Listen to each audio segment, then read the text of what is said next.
Hello, my lovelies, and welcome back to the third installment of Living with Metastatic Cancer. My name is Emily McCullough, and I am going to be talking about a few things today in regards to living with metastatic cancer and self-care. It's very important that if you are suffering from cancer or any other chronic illness, that you take the time to slow down and to focus inwards and really focus on caring for yourself. Because when you take care of yourself and you show yourself kindness and love, then your recovery and your healing will be that much better than if you neglect to take care of yourself. So one of the best things that you can do for yourself is take a walk in nature. And something that I found that I think is really exciting is this concept, and I found it in this lovely little book here called The Little Book of Lykke, which is the Danish word for happiness.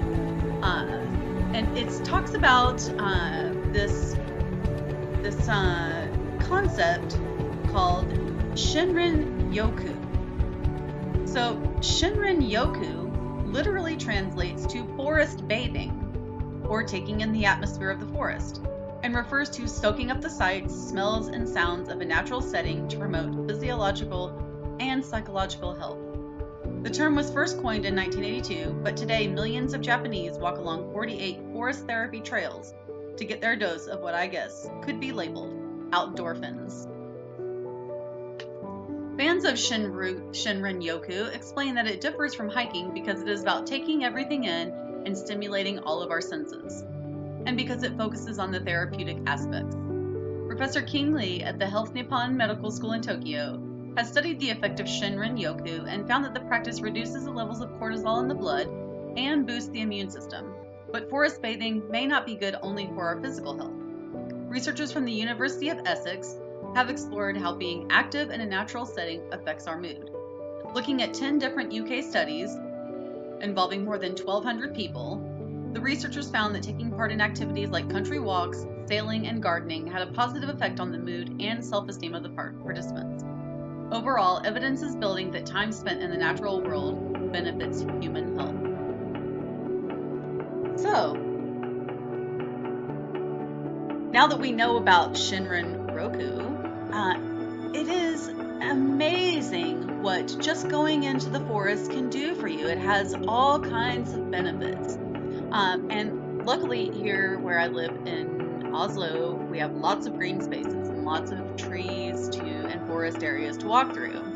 However, this is my last week living in Norway, and on the 29th I will be moving to the San Francisco area, California. Woohoo! So that's why I haven't posted a video in so long, because moving, I gotta pack up all my things and make sure I've got enough stuff to get me through until all of my things come from Norway to the US. So it's been a bit of a process, and of course I am dealing with my illness at the same time, so I have to take into account resting and not doing too much, not lifting too many heavy things, and really taking good care of myself and making sure I don't overdo it or overpush it. So I have taken 3 months to accomplish what probably most people could do in about 2 weeks. So it's been a little frustrating because I've had to slow the process down so much, but it's better for me because, you know, I don't want to push it and end up hurting myself because I am suffering from, I don't know if I told you, but a few weeks ago, probably back in March, I think it was, yeah, there was still a lot of snow on the ground and ice, and I was taking a walk back from the forest trail that I go on pretty much every day, and I slipped on some ice, but I was holding on to a rail, but I slipped on some ice and I jerked my arm here backwards, and it's been bothering me a lot lately, so I have to be really quite careful of what I do with my arm. So lifting up heavy things is a no-no right now because it's still very sore and it hasn't healed all the way yet. So such is life.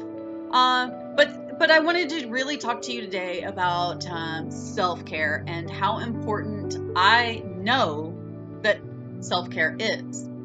Especially when you're going through a major illness, and especially if you're going through chemotherapy or radiation. Taking care of yourself and being kind and gentle to yourself is super important, because if you're on chemotherapy or radiation, you're going to have side effects, and the drugs and the radiation will affect how you feel. And it's important that you develop routines and activities and have the necessary things that you need to see you through the side effects. I know that when I was on chemotherapy, I never did radiation, but I did do chemotherapy, many different kinds of chemotherapy, and I had all kinds of side effects. Some of them I won't go into unless you'd like me to in a special graphic kind of chemotherapy side effects video.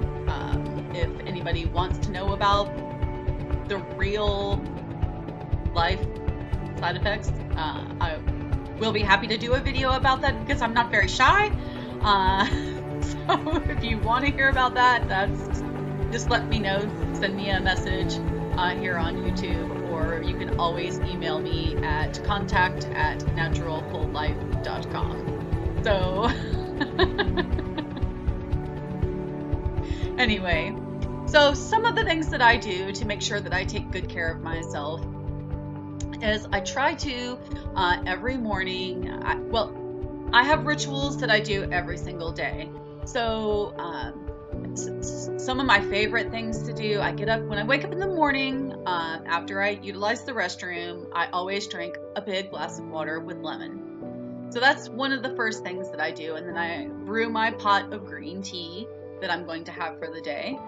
And then I take a cold shower. Now, this may not sound very exciting or fun, but actually after doing it for a while, it doesn't bother me. And actually, I like it. Even in the wintertime, because the house is nice and toasty, it doesn't bother me to take a cold shower. And even when I take warm showers, like if I decided to oil my hair and then I of course need hot water to help get the oil out, I always end with cold in my shower. So try it. I enjoy it.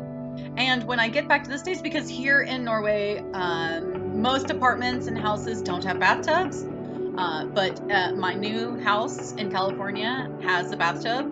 Yay! So I will get my bi-weekly ritual of Epsom salt baths going back again. Oh, I can't wait. It has been so long since I've had a bath. Last year I was so jonesing for a bath that I actually rented a hotel room and stayed in a hotel room for 2 days and basically just stayed in the bathtub the entire 2 days. That's how much I miss having a bathtub. But anyway, on another note, today marks 3 years since I had surgery to remove my breasts.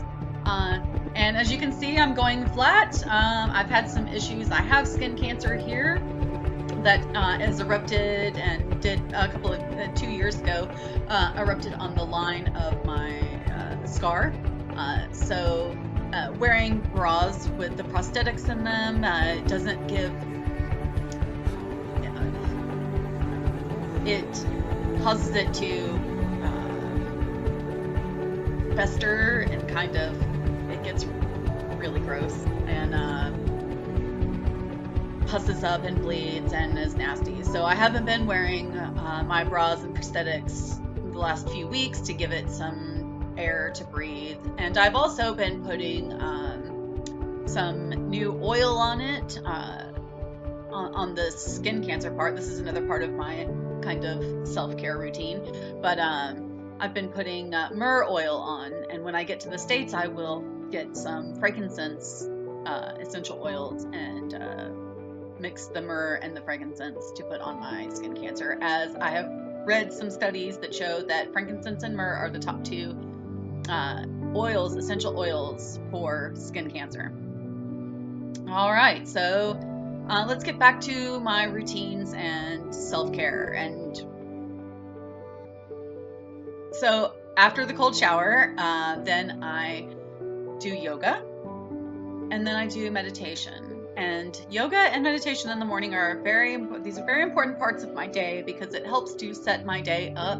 And I like to do yoga before I do meditation, as that helps calm my mind, center me, and so that I don't get all wiggly and find it harder to settle down when I'm doing meditation. After that, I generally have breakfast and then go about the rest of my day. So in the evening, I also have another ritual that I do before bed. So I try to be in bed no later than 10 o'clock every night. And so I start my nightly routine at 9 o'clock. So the first thing that I do is go into the bathroom and I dry brush my skin. Okay, so dry brushing is really, really great for your skin.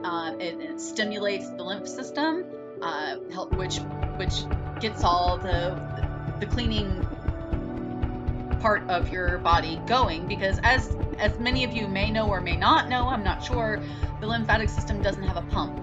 So it's not like the heart, the blood system. The blood system has the heart that pumps it. So we don't actually have to do anything to get the heart to work.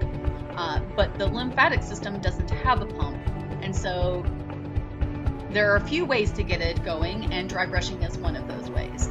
And dry brushing also helps open the pores up of your skin, and that allows toxins to, because your skin is your largest detoxing organ, and it helps your skin to open up, the pores open up and let out toxins. So after I dry brush, which takes about 5 minutes, once you get it down, it doesn't take long at all, then I oil my skin. So oiling your skin is a very good moisturization process. I use sesame oil, as that's the oil that in Ayurveda Vatas use. So my dosha is Vata, Vata Pitta, and the best thing for Vata Pitta is sesame oil.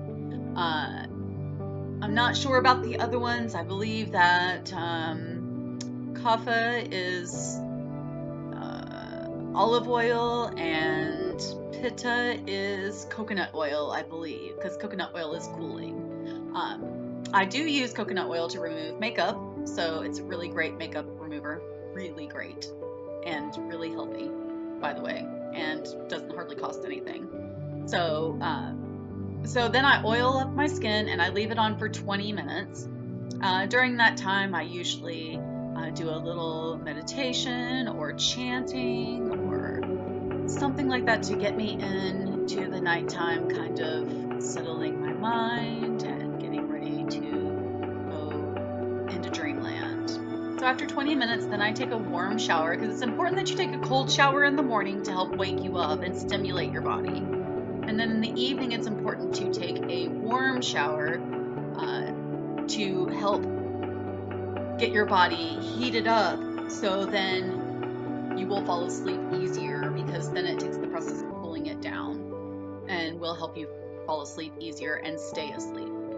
So those are my morning and evening routines. Sometimes I'll do a little bit of legs up the wall if my feet and legs are bothering me, or I might do a few stretches before I go to sleep to help pull out, any kinks that I might be having.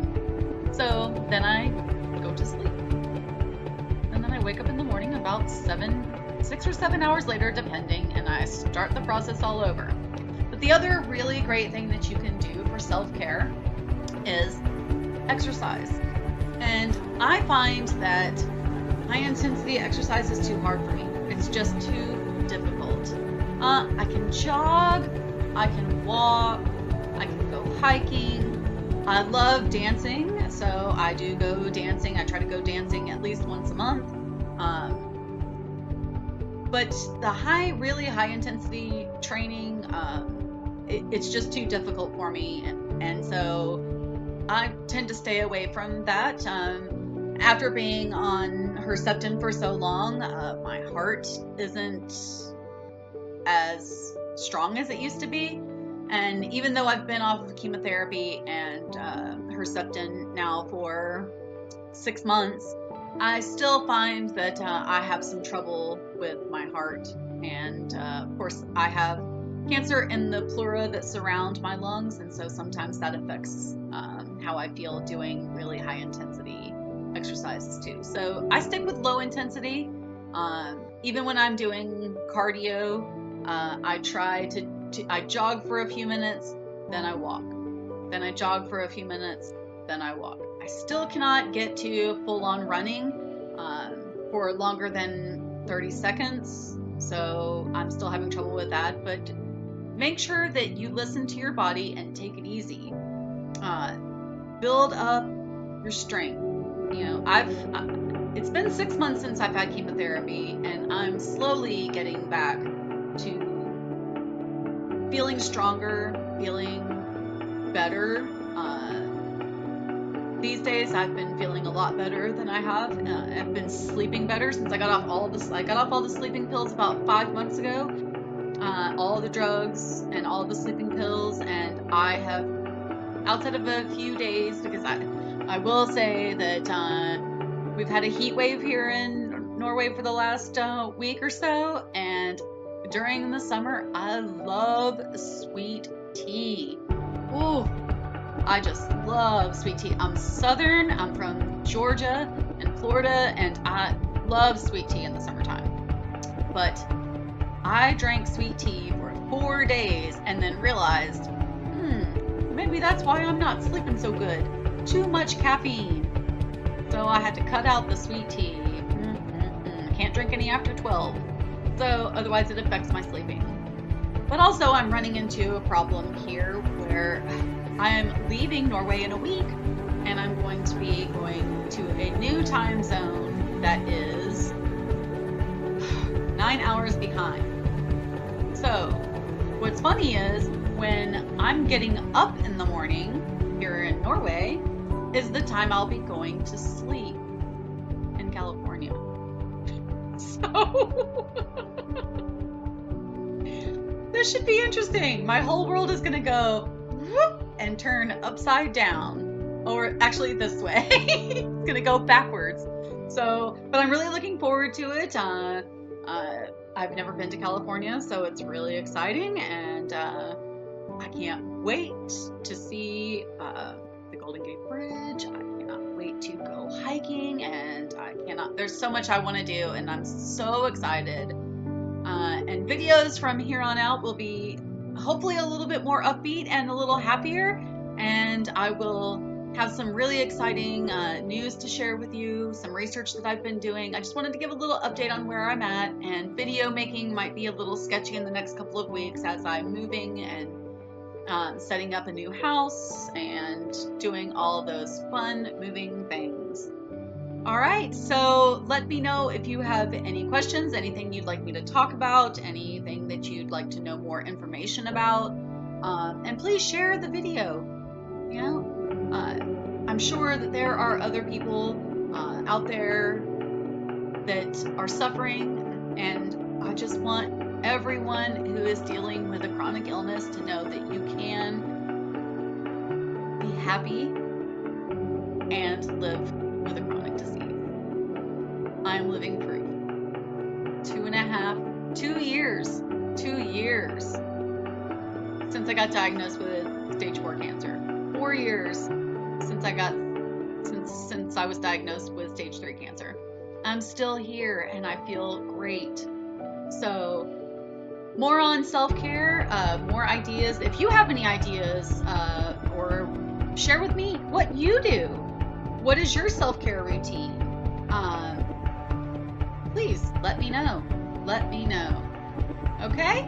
All right, guys.